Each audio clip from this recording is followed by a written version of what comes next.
Kondiyatan or is also written or translated as Kutiyatam. It is a traditional performing art formed by the state of Kerala. It consists of Natra, Abhinayana, and play. It is a combination of ancient Sanskrit theater with the elements of Kafu, a Tamil/Malaysian performing art which is old as the Sagin era. It is officially recognized as UNESCO, as well as a masterpiece of oral and tangible heritage of humanity. It is traditionally performed in temple theaters known as Namahalan in Kelera. It is the only surviving art form that uses dramas from the ancient Sanskrit theater. Kondiyatam is performed by Sanskriya, a subcaste of Kwera Hindus, and by Nagayama, women of the Yambasi Nimbira caste. The main actor, Shatyar, who performs the ritualistic Kofu and Kundiyattam inside the temple or the Kofu of Talabam. Chakar women, Ilutamas, are not allowed to participate. Instead, the female roles are played by Nagayarama.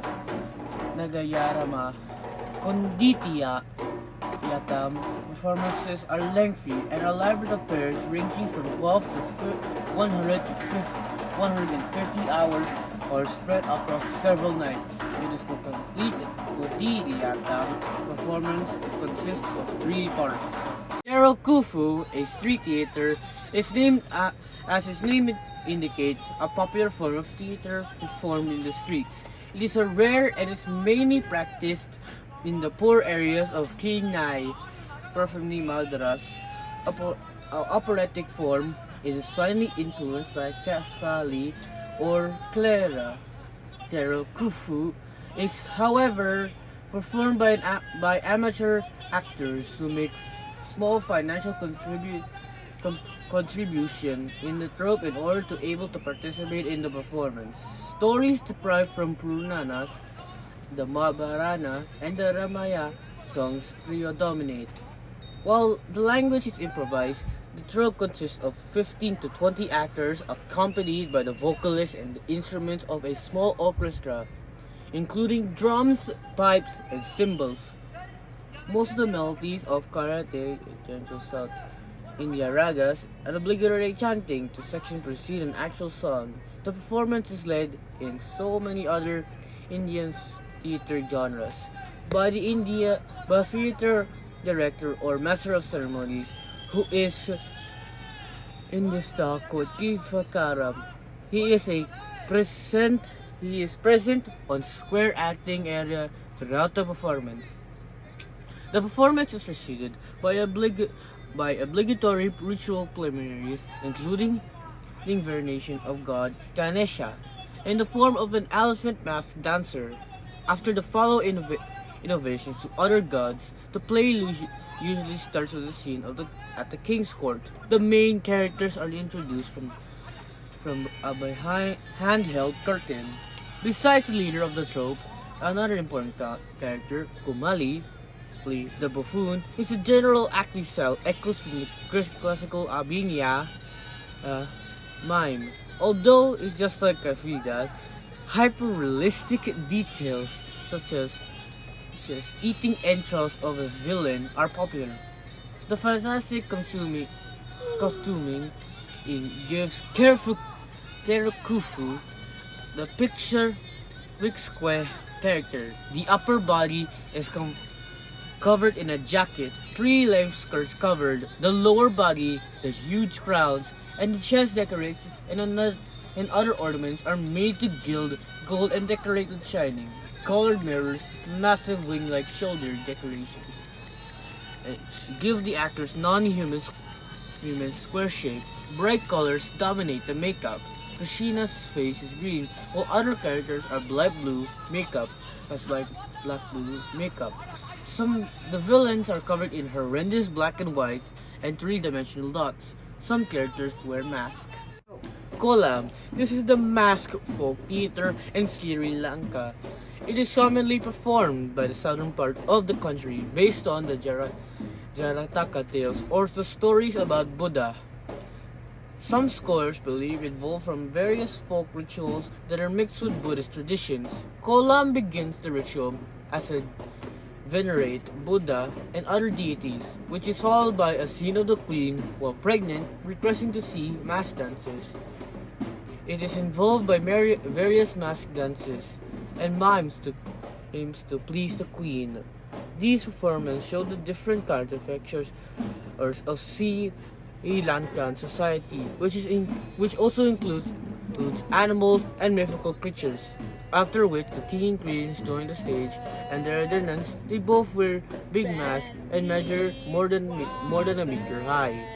It acts out various scenes from Buddha lives. It is very dynamic and improvisational since they have no guidelines, and who is not allowed to sing, dance, or speak. Even the drummers can deliver the lines. A typical kolam lasts about 2 to 3 hours. Moreover, the kolam culminates with a dance from the Gara demons, who are, according to legend, were under the control of the king who forbade them to eat humans. To satisfy their malicious cravings, they inflict sickness and disease to people. They concluded the dancing with a symbolic ritual that is believed to remove negative energies and give good fortune. It is a place with a circular area, with the audience surrounding in 2/3 of the space. Lines both unspoken or sung by the actor by the choir. The accompaniment is provided by the drummers, while the master of ceremonies or the director that leads the performance by introducing the characters. The masks in Kolam come in various forms that represent characters of the lower class, which include the washerman and his wife, the village beauty, the slow conical policeman, and other exaggerated stereotypes of village people. Serious masks embody the noble class, and aloof masks represent divine beings, and crude masks are for demons and animal masks. Karagos or Haviak is a Turkish shadow playing its game from its main character Karagos. The origin of the shadow plays in the acceptance of the South Asian part of Asia around Java. The play was first performed at the Ottoman palaces in the late 14th century. Some others say it played from the Anatolia after Yavuz, Sultan Selim, who conquered Egypt in 1957, had brought shadow play artists to the court. According to legend, they are working as construction workers of the mosque in Persia. Although their satiric jokes entertain other workers, it also held up the building masquerade by their constant joking together. As a result, the Sultan was very angry and anxious about whether concert and havoc could encourage rebellion to others, so they were executed. The construction of Bosque was completed without them, but their comrades did not forget kept their jokes alive, telling them over and over in time the adventures of Karus and Havikat. Gained by this new dimension and the traditional shadow puppet, the shadow puppet theater was born. Their monumental tomb stands in Bursa today. Hagagors and Havikat was most enjoyed by the entertainment of the Ottoman period, and was widely performed by the public and in private houses between the 7th and 19th centuries, especially during Ramadan, and at circumstances, feast festivals, and coffee houses, even in gardens. Karus's play was dependent on talent and of an artist, moving a design of a curtain, then voicing them.